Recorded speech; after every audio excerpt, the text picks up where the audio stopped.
असं आहे की रोहित पवार काय बोलले हे काही मी पूर्ण ऐकलेलं नाही। मला जी काही माहिती आहे त्यात त्यांनी काही प्रेझेंटेशन केलेलं आहे आणि वेगवेगळ्या माध्यमांमध्ये किंवा वेगवेगळ्या लोकांनी ज्या शंका उपस्थित केलेल्या त्या शंका त्यांनी त्या ठिकाणी पुन्हा उपस्थित केल्या।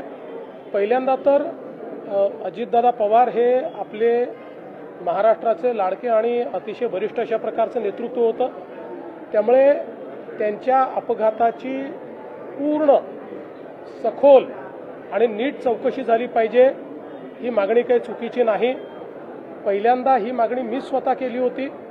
आपल्याला कल्पना असेल तर मी केंद्र सरकारला पत्र लिहून या अपघाताची योग्य प्रकारे चौकशी करावी असं सांगितलं होतं। त्याच्यावर केंद्रीय नागरी उड्डाण मंत्र्यांनी विशेष चौकशी गठीत करून त्या संदर्भातलं पत्र देखील मला पाठवलेलं आहे। आता ही सगळी चौकशी चाललेली आहे। मुळातच मला एक गोष्ट अशी वाटते की या संदर्भात जी काही चौकशी चालली आहे ती पूर्ण न होता आपण जर तर्कवितर्क केले तर त्यातनं लोकांच्या मनामध्ये वेगवेगळे कन्फ्युजन्स तयार होतात। देशामध्ये जे डीजी एव्हिएशन सेफ्टी आहेत हे सगळ्यात मोठं ऑफिस आहे। देशात आजपर्यंत झालेल्या सगळ्या अपघातांमध्ये त्यांनीच इन्व्हेस्टिगेशन केलेलं आहे। त्यांचं इन्व्हेस्टिगेशन चाललं आहे, पॅरलली सीआयडीचं इन्व्हेस्टिगेशन चाललं आहे, अजून डीजीसीएचं इन्व्हेस्टिगेशन चाललेलं आहे।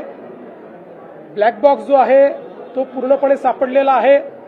जे काही रिअर पार्ट्स असतात ते देखील सापडलेले आहेत।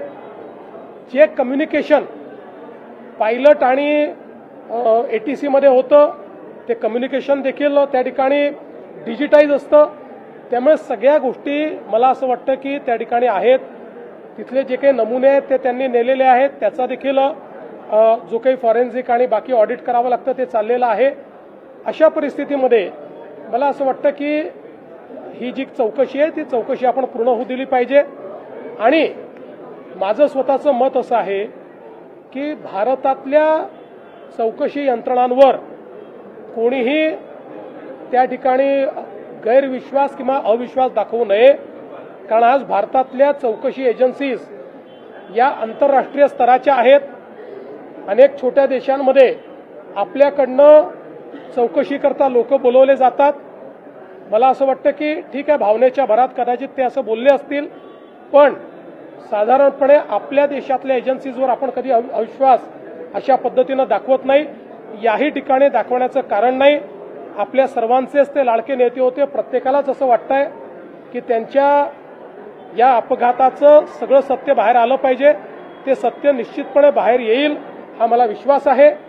या संदर्भात त्यांचे जर काही मुद्दे असतील तर ते त्यांनी डीजी सेफ्टीकडे पाठवून दिले पाहिजेत आणि त्या संदर्भात डीजी सेफ्टीने त्याही संदर्भातले जे काही शंका असतील त्या शंकांचं निरसन केलं पाहिजे। आणि मला असं वाटतं की एकूणच शंका व्यक्त करणं काही चुकीचं नाहीये, फक्त कुठल्याही राजकीय हेतूने याचा उपयोग होणार नाही आणि आपण अजितदादांच्या दुर्दैवी मृत्यूचं राजकारण करणार नाही याबाबत मात्र प्रत्येकाने मी कुठल्या व्यक्तीचं बोलत नाही, प्रत्येकाने याबद्दल जरा लक्ष दिलं पाहिजे।